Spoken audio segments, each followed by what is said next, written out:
ഇന്നത്തെ നമ്മളുടെ വീഡിയോയിൽ +2 കമ്പ്യൂട്ടർ സയൻസിൻ്റെ concepts of object oriented programming എന്ന് പറയുന്ന ചാപ്റ്റർ നമ്മൾ തുടങ്ങുകയാണ്. അപ്പോൾ നമ്മൾ ഫസ്റ്റ് ചാപ്റ്റർ കംപ്ലീറ്റ് ചെയ്തായിരുന്നു. അപ്പോൾ തുടക്കം മുതലേ ഇനി ഫസ്റ്റ് ചാപ്റ്ററിനെ പറ്റിയിട്ടൊക്കെ അറിയണമെന്നുണ്ടെങ്കിൽ ആ വീഡിയോ പോയി നോക്കുക, നമ്മുടെ ചാനലിലുണ്ട്. അപ്പോൾ നമുക്ക് തുടങ്ങാം. നമ്മൾ പുതിയൊരു കാര്യം പഠിക്കുകയാണ് അല്ലേ. നമ്മൾ സ്ട്രക്ചർ എന്താണെന്നും പോയിൻ്റർ എന്താണെന്നൊക്കെ നമ്മൾ കഴിഞ്ഞ ക്ലാസ്സുകളിലായിട്ട് പഠിച്ചു.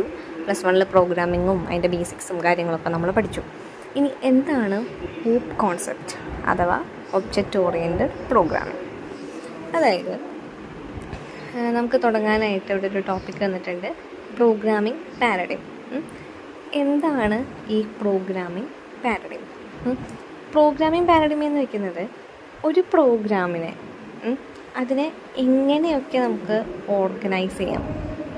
അതായത് ഇപ്പോൾ നമുക്ക് ഔട്ട്പുട്ട് കിട്ടാനായിട്ട് ഇപ്പം മാത്സ് എന്ന് പറയുന്നത് എന്താ, ഇപ്പം നമുക്ക് റിസൾട്ട് കിട്ടാൻ വേണ്ടി എങ്ങനെ വേണമെങ്കിലും നമുക്ക് മാത്സ് ചെയ്യാം. അതാണ് മാത്സിൻ്റെ ഒരു പ്രത്യേകത അല്ലേ. നമുക്ക് ഏത് വഴി വേണമെങ്കിലും അല്ലേ, ഏത് മെത്തേഡ് വേണമെങ്കിലും യൂസ് ചെയ്ത് നമുക്കൊരു റിസൾട്ട് കറക്റ്റായിട്ട് കിട്ടിയാൽ മതി. ഇന്ന മെത്തേഡ് തന്നെ അല്ലെങ്കിൽ ഇന്നൊരു രീതിയിൽ തന്നെ ചെയ്യണമെന്നൊന്നുമില്ല. അതേപോലെ തന്നെയാണ് പ്രോഗ്രാമിങ്ങും. നമുക്കൊരു റിസൾട്ട് കിട്ടാനായിട്ട് നമുക്കൊരു ഒരു ഓർഗനൈസേഷൻ അല്ലെങ്കിൽ ഒരു പെർട്ടിക്കുലർ വേ, അതിനെയാണ് നമ്മൾ പ്രോഗ്രാമിംഗ് പാരഡൈം എന്ന് പറയാം. ഇവിടെ പ്രോഗ്രാമിംഗ് പാരഡൈം എന്താണെന്ന് പറയുന്നുണ്ട്. A programming paradigm denotes the way in which a program is organized. ഒരു പ്രോഗ്രാമിനെ എങ്ങനെ ഓർഗനൈസ് ചെയ്തിരിക്കുന്നു, ഏത് രീതിയിൽ ഓർഗനൈസ് ചെയ്തിരിക്കുന്നു, അതിനെയാണ് നമ്മൾ പ്രോഗ്രാമിംഗ് പാരഡൈം എന്ന് പറയുന്നത്. ഇവിടെ ഒരു ബോക്സിലൊരു പിക്ചറൊക്കെ തന്നിട്ടുണ്ട് അല്ലേ, ഹിസ്റ്ററി ഓഫ് പാരഡൈം എന്ന് പറഞ്ഞിട്ട്. ആദ്യം നമ്മളുടെ ഇപ്പോഴത്തെ ഈ പ്രോഗ്രാമൊക്കെ ആവാനായിട്ട് ഇപ്പോഴത്തെ പ്രോഗ്രാം തന്നെയായിരുന്നോ പണ്ട് കാലങ്ങളുണ്ടായിരുന്നത്? ഒരിക്കലുമല്ല. അതിങ്ങനെ ഓരോന്ന് മാറ്റിയാണ് ഇന്നത്തെ രീതിയിലുള്ള ഒരു പ്രോഗ്രാമിംഗ് ലാംഗ്വേജ് ബിൽഡ് ചെയ്തെടുത്തിട്ടുള്ളത്, അല്ലെങ്കിൽ ആ ഒരു സ്ട്രക്ചർ ബിൽഡ് ചെയ്തെടുത്തിട്ടുള്ളത്. അപ്പോൾ എങ്ങനെയാണ് ഒരു ഹിസ്റ്ററി,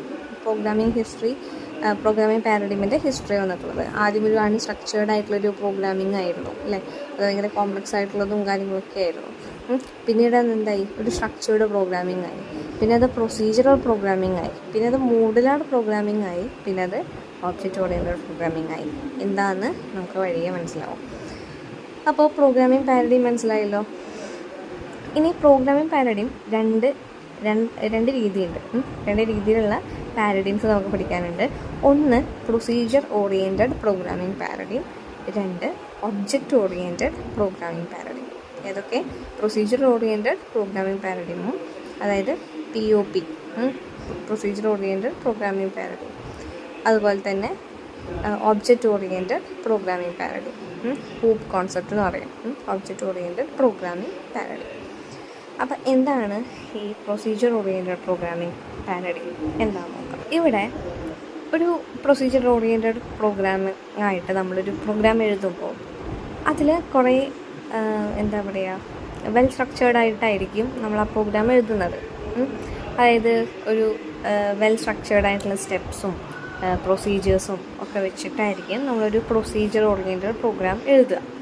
അതിനൊരു സിസ്റ്റമാറ്റിക് ഓർഡർ ഓഫ് സ്റ്റേറ്റ്മെൻറ്റ്സുകൾ ഉണ്ടാവും, ഫങ്ഷനുകൾ ഉണ്ടാവും, കമാൻഡുകൾ ഉണ്ടാവും അല്ലേ. ഓരോ കമാൻഡുകൾക്ക് അല്ലെങ്കിൽ ഓരോ ഫങ്ഷൻസിനും ഒരു കംപ്ലീറ്റഡ് ആയിട്ടുള്ളൊരു ടാസ്ക് ഉണ്ടായിരിക്കും. അതിൽ കുറേ പ്രോഗ്രാം ഓപ്പറേഷൻസ്, അർത്ഥമെറ്റിക്കൽ ലോജിക്കൽ ഓപ്പറേഷൻസുകൾ ഉണ്ടാവും, ഇൻപുട്ടുകളെ അക്സെപ്റ്റ് ചെയ്യുന്നുണ്ടാവും, അതുപോലെ ഔട്ട്പുട്ടുകളെ അല്ലെങ്കിൽ റിസൾട്ടുകളെ ഡിസ്പ്ലേ ചെയ്യുന്ന സ്റ്റേറ്റ്മെൻറ്റുകൾ ഉണ്ടാവും. അങ്ങനെ എല്ലാം ഉൾക്കൊള്ളിച്ചിട്ടുള്ളൊരു പ്രോഗ്രാമിങ്ങാണ് പ്രൊസീജിയർ ഓറിയൻറ്റഡ് പ്രോഗ്രാം എന്ന് പറയുന്നത്. അതിൽ പല ഫങ്ഷനുകളുണ്ട്. ഫങ്ഷനുകളെല്ലാം ഒരു ഗ്രൂപ്പ് ചെയ്ത് അതിൻ്റേതായിട്ടുള്ള സ്റ്റേറ്റ്മെൻറ്റുകൾ ഉണ്ടാവും. ഓരോ പെർട്ടിക്കുലർ ടാസ്കുകൾക്കും ഓരോ ഫങ്ഷനുകൾ ഉണ്ടായിരിക്കും.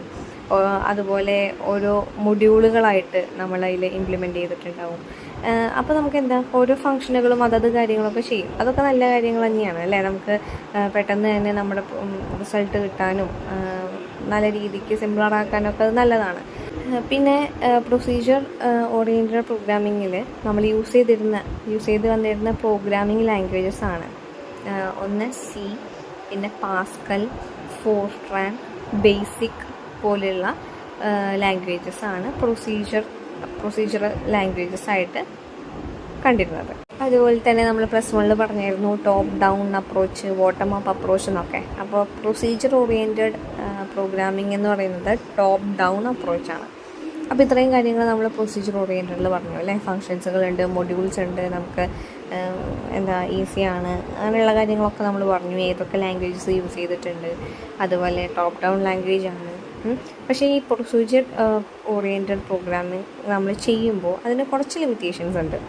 കാര്യം ഇത്രയും ഫങ്ഷനുകളും മൊഡ്യൂളുകളൊക്കെ ഉണ്ടെങ്കിലും അത്രയും വലിയ ലാർജർ പ്രോഗ്രാമൊക്കെ ആയി മാറുന്ന സമയത്ത് കോംപ്ലക്സിറ്റിയൊക്കെ നമുക്ക് കൂടുതലാണ് പ്രൊസീജിയർ ഓറിയൻറ്റഡിൽ.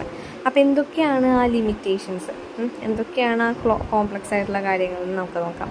ഒന്നാമത്തെ ഇവിടെ ലിസ്റ്റായിട്ട് പറയുന്നുണ്ട്, data is under valued. Data is under valued എന്ന് പറഞ്ഞു കഴിഞ്ഞാൽ ഡാറ്റയ്ക്ക് ഒരു ഇമ്പോർട്ടൻസ് ഇവിടെ കൊടുക്കണില്ല. ഓൺലി ഫങ്ഷൻസിനും അതുപോലെ തന്നെ സ്ട്രക്ചറിനും പ്രൊസീജിയറിനൊക്കെയാണ് എന്ത് ചെയ്യുന്നത്, കൂടുതലായിട്ടുള്ള ഇമ്പോർട്ടൻസ് കൊടുക്കുന്നത്. അതുകൊണ്ട് ഡാറ്റയ്ക്ക് വലിയ പ്രാധാന്യമില്ല. അതൊരു വലിയ ലിമിറ്റേഷനാണ്.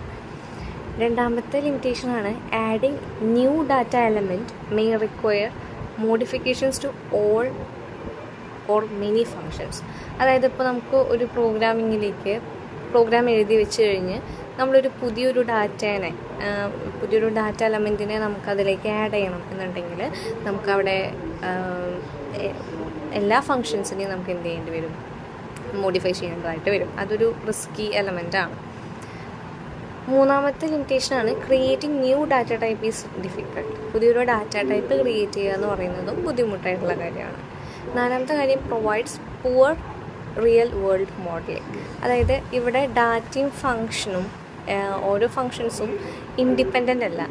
കാരണം ഒരു ഫങ്ഷനിൽ നമുക്ക് എന്തെങ്കിലും മാറ്റം വരുത്തണമെങ്കിൽ തന്നെ എൻ്റയർ ഫങ്ഷൻസ് എല്ലാം നമുക്ക് മാറ്റേണ്ടതായിട്ടുണ്ട്. അപ്പോൾ ഒരു ഇൻഡിപെൻഡൻ്റായിട്ട് എല്ലാ ഫങ്ഷൻസും നിൽക്കാത്തതുകൊണ്ട് നമുക്ക് റിയൽ വേൾഡിൽ ഈ ഒരു പ്രോഗ്രാമിങ്ങിനെ ഇംപ്ലിമെൻറ്റ് ചെയ്യാനുള്ള ബുദ്ധിമുട്ടുകളുണ്ട്.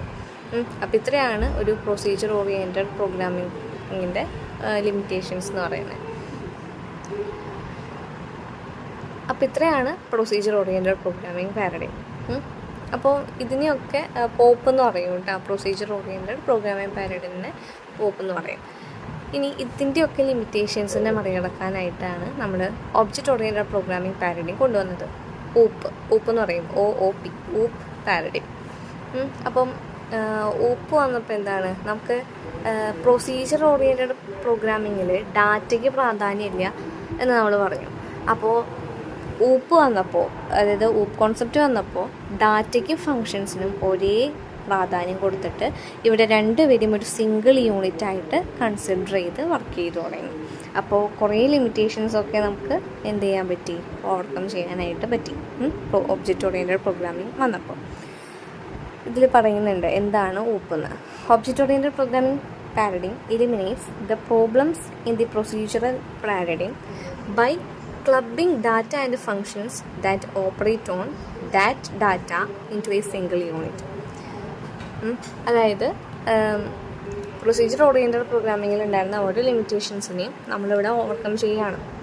അതായത് ഡാറ്റേനെയും ഫങ്ഷൻസിനെയും ക്ലബ് ചെയ്ത് ഒരു സിംഗിൾ യൂണിറ്റ് ആക്കി വെച്ച് ആണ് എന്ത് ചെയ്യുന്നത്, ഊപ്പ് എന്ത് ചെയ്യുന്നത്, ഓപ്പറേറ്റ് ചെയ്യുന്നത്. ഇനി ഇതിൽ പറയുന്നുണ്ട് in OOP such a unit is called an object. അതായത് ഡാറ്റയും ഫങ്ഷനും ഒരു സിംഗിൾ യൂണിറ്റ് ആക്കുന്നു എന്ന് പറഞ്ഞല്ലോ. ആ ഒരു സിംഗിൾ യൂണിറ്റിനെ നമ്മൾ എന്താ, ഒബ്ജക്റ്റ് എന്നാണ് വിളിച്ചിരുന്നത്. അപ്പോൾ ഇവിടെ ഒരു ഫിഗർ തന്നിട്ടുണ്ട്, ഫിഗർ 2.3. സ്റ്റുഡൻറ്റ് ഒബ്ജക്റ്റും ടീച്ചർ ഒബ്ജക്റ്റും തന്നിട്ടുണ്ട്. സ്റ്റുഡൻറ്റ് ഒബ്ജക്റ്റിൽ എന്താ ഉള്ളത്, ഒരു സ്റ്റുഡൻറ്റിൻ്റെ എല്ലാ വാരിയബിൾസും ഉണ്ട് അല്ലേ. Register number, mark 1, mark 2, mark 3, ഫീ, നെയിം അല്ലേ. അതിൻ്റെ ഉള്ളിൽ തന്നെ എന്ത് ചെയ്യുന്നുണ്ട്, get student, show student, update fees അല്ലേ. അതിൻ്റേതായിട്ടുള്ള ഫങ്ഷനും അതിൻ്റെ ഡാറ്റയൊക്കെ ഒരു ക്ലബ് ചെയ്ത് ഒരു ഒബ്ജക്റ്റായിട്ട് വെച്ചിട്ടുണ്ട്. അതുപോലെ തന്നെ ടീച്ചർ എന്ന് പറയുന്ന ഒബ്ജക്റ്റിലും അതെ, ടീച്ചർ ID, നെയിം, സബ്ജക്റ്റ് ഇതൊക്കെ ഡാറ്റയാണ്. അതുപോലെ ഗെറ്റ് ടീച്ചർ, ഷോ ടീച്ചർ ഇതൊക്കെ ഫങ്ഷൻസാണ്. അപ്പോൾ ഡാറ്റയും ഫങ്ഷനും ഒരു കുഞ്ഞൊരു സിംഗിൾ യൂണിറ്റായിട്ട് അവിടെയും വെച്ചിട്ടുണ്ട്. അപ്പോൾ ഇതിനെയാണ് നമ്മൾ എന്താ പറയുന്നത്, ഒബ്ജക്റ്റ് എന്ന് പറയുന്നത്.